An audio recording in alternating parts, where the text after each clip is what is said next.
Hi, this is Jen Schaefer. Thank you for joining me as I continue on with my planner series. If you're not new to my channel, you may notice this is not my normal planner. That is because I've decided to change things up. I have gotten in the habit of writing a daily memory or summary of the day towards the bottom of my Erin Condren planner. I like this, but I've decided it really isn't working for me. I feel like I have to write small and unevenly to fit everything in, and I end up summarizing whatever is above the summary box, so it's a little repetitive. So, I've decided to start a memory planner to keep track of this information and keep my normal planner a bit broader. So, I picked out this mini happy planner and I've moved all of my memory snippets over to it. I also went in and decorated each page. The first month, I just used happy planner stickers that I felt like using, but for the later weeks, I designed it so that the week would match the design of my Erin Condren for that week. I think I'll continue on with this pattern because I like how it looks and it lets me get the most out of a particular set of stickers. This planner comes undated, so I went in with the provided stickers and added in the months to the tabs as well as the full page calendar. Because I didn't start recording memories until May, this left me with a few extra sections toward the back.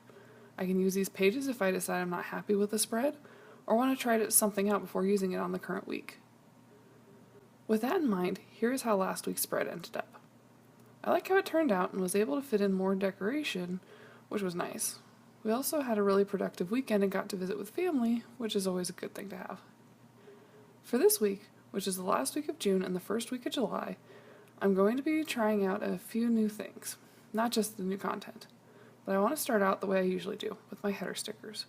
I'm going to continue using the beautiful colorful stickers from Planner Sticker Jubilo on Etsy. This week I have chosen a nice variety of pink, navy, and teal stickers for my headers. Even though these colors don't really match, I think they work beautifully together.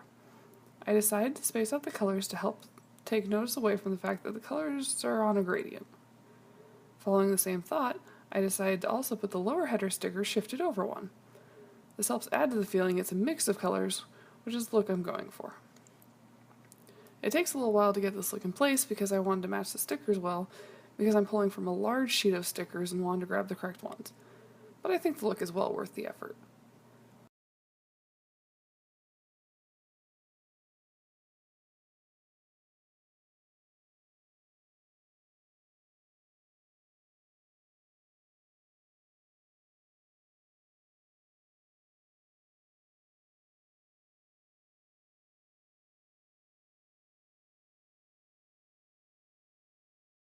With the stickers in place, I moved on to the heart checklist for the to-do section.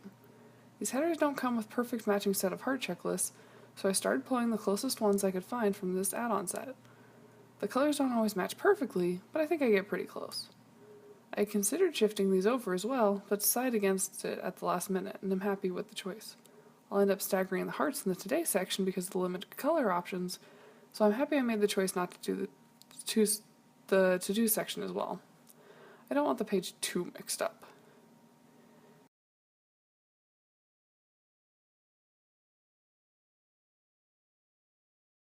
Next, I started adding in my events and to-do items for the week. Monday, I went over to my parents' house and helped my mom hang some pictures. They're finally mostly settled in the new house, at least for day-to-day things, but my mom really wanted to have some pictures on the wall to make it feel a bit more like home rather than a new house. Unfortunately, on my way home from there to take my son home for his nap, I got a speeding ticket. It's unfortunate, especially since our houses are less than 10 minutes apart, but I should have been paying closer attention to my speed leaving the neighborhood, so it's on me. Something to live with and learn from. In the evening, my husband and I got some groceries so he would have lunch food for the week. On Tuesday, my mom and sister had some unexpected last-minute tasks at the old house, so my niece Lily stayed at my house in the morning. She has a lot more fun playing with my son than she would have riding in the car and helping clean. Plus, they are leaving on Wednesday, so it's nice to get in a little more quality time before she goes home. We probably won't see them for a few weeks or more. Certainly not before my second son is born in August. Later in the afternoon, I took my son to the park to meet up with my sister and niece and let the kids play and run out some energy. It was around 5, so my husband was able to stop by after work and play with the kids as well before my sister and niece left to rest and pack. Then Wednesday morning, they left first thing. My mom is driving them down there, as well as some larger items they wanted, so she will be gone for the next week or so as well. I'm glad my mom will get a nice vacation away from moving stress, because I know it's been a large stressor for the last few weeks. I know they already have plans for relaxing and pedicures in a few days, so hopefully it will help my mom unwind. Later in the day, my only plans were to film this plan with me, but I'll end up adding in a few more chores. Thursday is library day. We missed last week because my son and I both had colds that we're finally getting over, so it was nice for my son to go out and see his friends again. He's gotten to play with my niece a lot, but it's still nice to get him into a group setting, which he's been a little shy about lately. Plus, we could both use some time out of the house not spent packing or unpacking.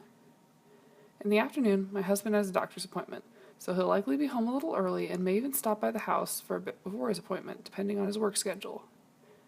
In the afternoon, I want to edit this plan with me while my son takes his nap.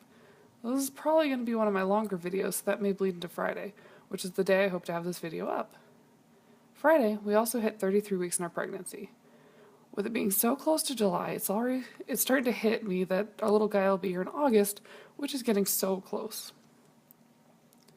This weekend, we're planning to do a lot to my son's new bedroom to get it ready so it could be a big kid room and his old room can be a nursery. I'm not sure when we'll get started on that though, so I won't add it in for now. I do know we have our second annual neighborhood block party on Saturday though, so that should be a lot of fun. My next task is to decorate my side and bottom bar. I'm planning on trying out something a bit new for my planner, and it takes a bit of preparation. To start off, I need to mask off the functional portions of my planner. I do this by using Post-its and a little washi tape to cover up the areas I don't want to be decorated. They work out pretty well to mask along straight lines in my planner. I complete this step for both pages. Then I pull out some distress ink. I'm going to be doing a galaxy background this week. To accomplish this look, you need some black ink, in this case black soot, as well as some colored ink, in this case salty ocean, picked raspberry, and peacock feathers. I chose these colors because they are what I had in my stash that best match my header colors. When I was ready to start this technique, I also put down some printer paper under my pages, so that I would not have to worry about getting ink on any of the pages below them. Then I was ready to start with my first color, picked raspberry. For this technique, you also need an ink blending tool, which in my case is a round tool from Tim Holtz that has some Velcro on it to attach to a foam pad. This pad is stamped in the ink, then blended onto the paper. If you're going for a softer look, you can dab the ink onto a separate piece of paper like I did with the Post-it here. However, I remembered for this technique that you want to be as bold of colors as possible in this step and don't care about things like ink lines, so I quickly stopped worrying about this. For this technique, you essentially want to start out just getting blobs of color down on the paper. The size and shape doesn't really matter, you just want the whole area covered in different colors. So I started out putting down the pink, then moved on to blue. This is one of my favorite colors to use, so the ink's a little dry. That's fine, it just means I'll need to add a few extra layers, and we'll need to re-ink the pad at some point or get a new one. I know my third color is going to be teal. Pink and green mixed together make brown, so I decided to put the blue next to all the areas where the pink and white touch. This means I'll get pretty purple color where these colors mix, instead of risking a brown color.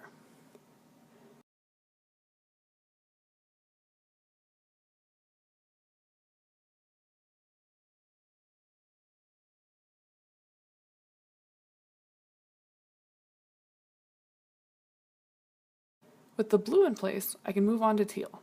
Blue and teal mix beautifully, so I can fill in the remaining white spaces with this color.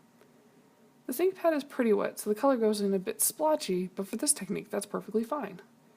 The next layer will cover up any imperfections, you just want to get down a lot of color.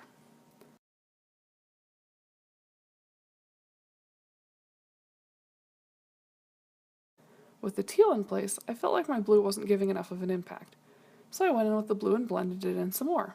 I ended up putting in a lot of ink on this page, and had no issues with bleeding, so this technique is pretty forgiving, especially if you work in layers without getting the paper too wet. I even went in with the pink again and blended it some more, mostly to get some more of that beautiful purple shade between the blue and pink.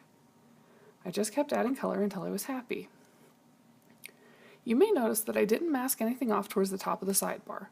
This is because I decided I wanted a subtler fade ending at about the flag banner. To accomplish this, I did keep my colors and layers a bit softer in this area. A somewhat easy way to accomplish something like that is to start with less ink on your blending tool by dabbing some off on spare paper, then starting in an area with ink and moving and blending out in circular motions into the white space. This will give you a soft blend into the white. When I was happy with my blobs of color, I moved on to the black ink. Right now the page doesn't look like much, and you may even be worried you messed up your page, but the black ink will knock back a lot of the bright color and start bringing the galaxy look together. For this part of the technique, You want to slowly blend on color. The point is not to get an even black coverage here. You want sections that are pitch black and other sections that have little to no black at all and let the color show through. This look actually turns out best the spottier it is and the less you play with it. If anything, I wish I had stopped sooner, though I ended up happy with the look.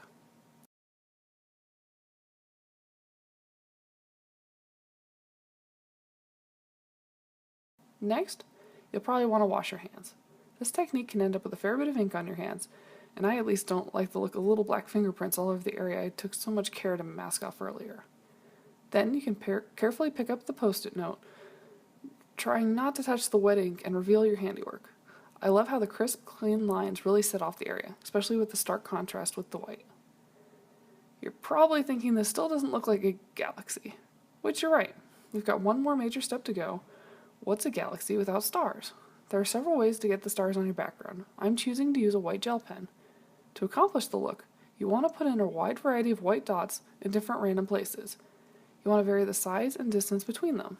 I have found that it can be helpful to hold your pen towards the top rather than how you normally would towards the base. It gives you a little less control on where the dots end up, which gives the results a more random look. Another option people like to do is to use an opaque white paint or ink and splatter it onto the background. This will give you a very random effect and turns out beautifully. If you use this option, you'll want to remember to do it before you peel up the post-its, as this has less control to it, and you'll likely get paint or ink outside the desired area. If you don't have paint or ink available like I didn't, a white gel pen works just as well. The next step is to work on the items that will decorate my planner and galaxy background. I'm going to be using this adorable stamp set from Lawn Fawn called Out of This World, which was the inspiration for this week's planner spread. I love the wide variety of planets, as well as the adorable little astronaut and spaceship. This week, I'm stamping out the various elements on scraps of Avery label paper. This paper works out great, though I do end up cutting off the top of the little spaceman's head by stamping it on a seam, but I can easily correct this when placing the stickers later. In addition to the astronaut, I also stamp out the sun, rocket, 9 planets, as well as some stars. My side and bottom bar are fairly large, so I want to be sure to have plenty of decorative elements to fill in the space.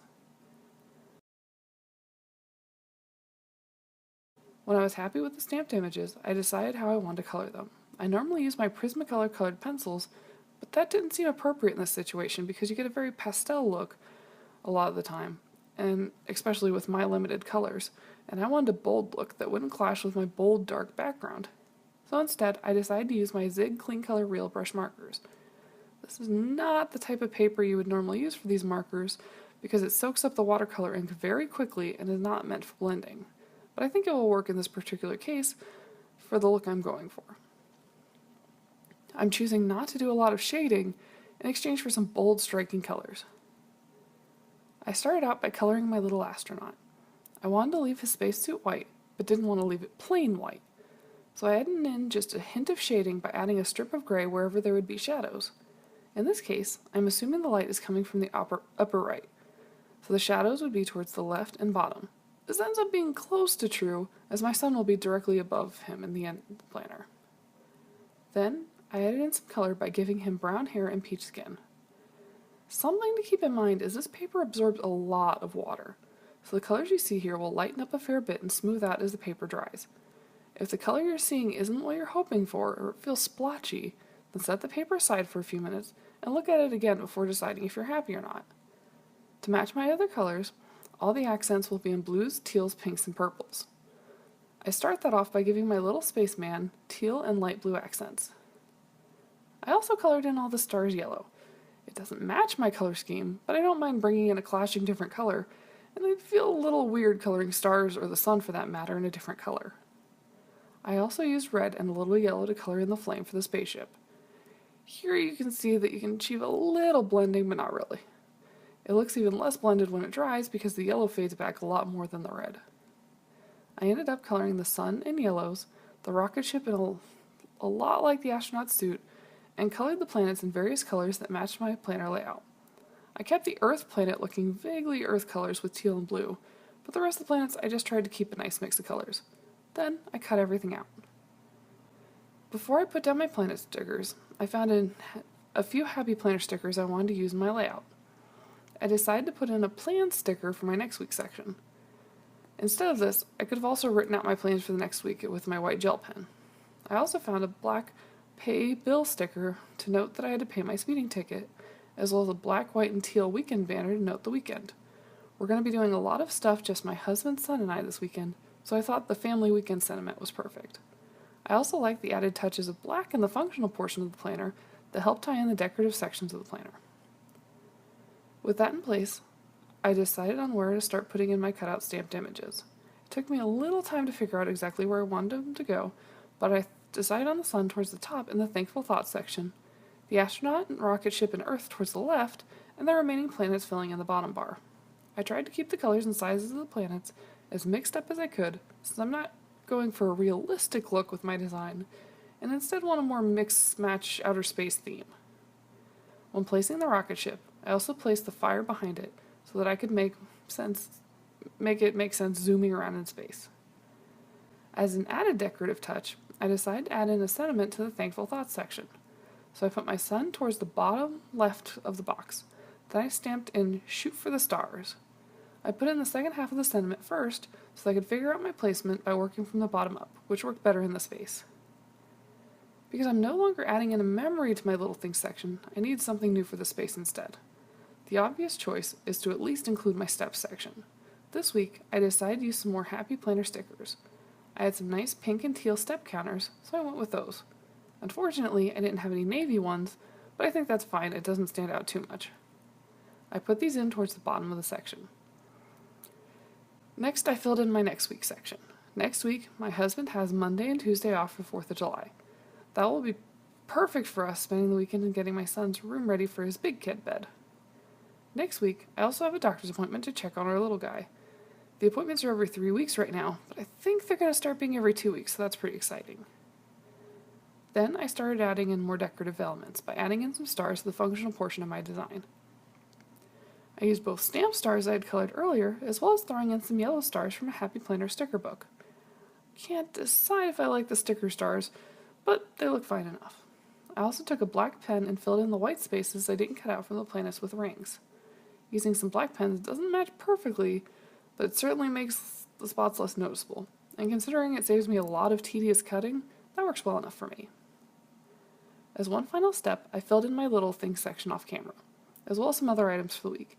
It took me a long time to decide what I wanted to put in this section, and I eventually decided on adding in a few bullet points of memories for the day that don't really fit into the other sections. For example, I had a few lazy drive-through lunches this week. I don't really want to include every lunch in my today section, and it's certainly not a to-do item, so this will work for now. Once I have my son and recover, I could easily see this section being taken over by trying to get in shape, or monitoring feedings, or any number of things, but I'm okay with this use for now. It will make filling in my memory planner easier while I get used to using 2 planners. Thank you so much for watching my video, and I hope you enjoyed my latest planner episode. If you have any suggestions on how I can better take advantage of my little things section, I'd love to see your comments. If you enjoyed this video, please be sure to hit the like button, and if you'd like to see more like it or more from me, please be sure to subscribe. Be sure to check the description for further details, and I hope to see you again next time.